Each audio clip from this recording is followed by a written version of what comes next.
ময়মনসিংহ জেলা পরিষদের সাবেক চেয়ারম্যান, জেলা আওয়ামী লীগের সহসভাপতি অধ্যাপক ইউসুফ খান পাঠানকে একটি কক্ষে আটকে রেখে পেটাচ্ছে কয়েকজন তরুণ।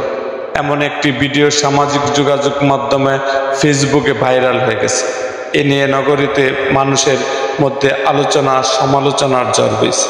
তবে কোতোয়ালি মডেল থানার ভারপ্রাপ্ত কর্মকর্তা ওসি শফিকুল ইসলাম খান বলেন, ফেক আইডি থেকে ভিডিওটা আপলোড করা হয়েছে এবং ভিডিওটি ফেক হতে পারে।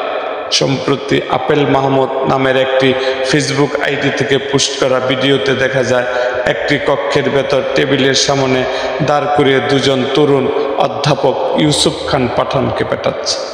আরও কয়েকজন তরুণ পাশের টেবিলে বসে আছে, তবে যে পেটাচ্ছে তার মুখে মাস্ক পরা।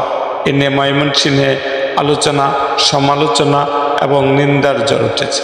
ময়মনসিংহ জেলা পরিষদের দুবারের নির্বাচিত চেয়ারম্যান অধ্যাপক ইউসুফ খান পাঠান নান্দাইলে একটি কলেজে অধ্যাপনা করেছেন।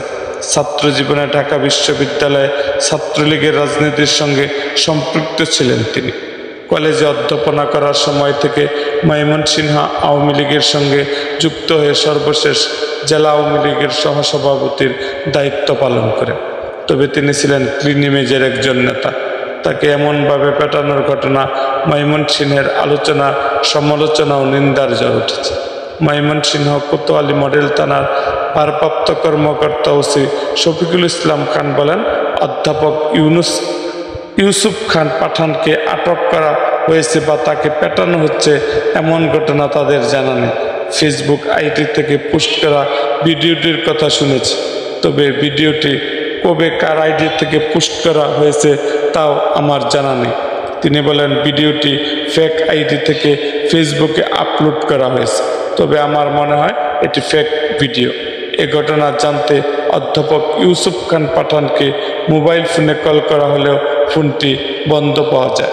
এরকম আরও ভিডিও পেতে এবং রাজনৈতিক অঙ্গনের নানা ঘটনা ও ইতিহাস জানতে আমাদের মুক্তাগাছার ইতিহাস মিডিয়া ইউটিউব চ্যানেলটিকে সাবস্ক্রাইব করুন এবং পাশে থাকা বেল আইকনটি বাজিয়ে দিন।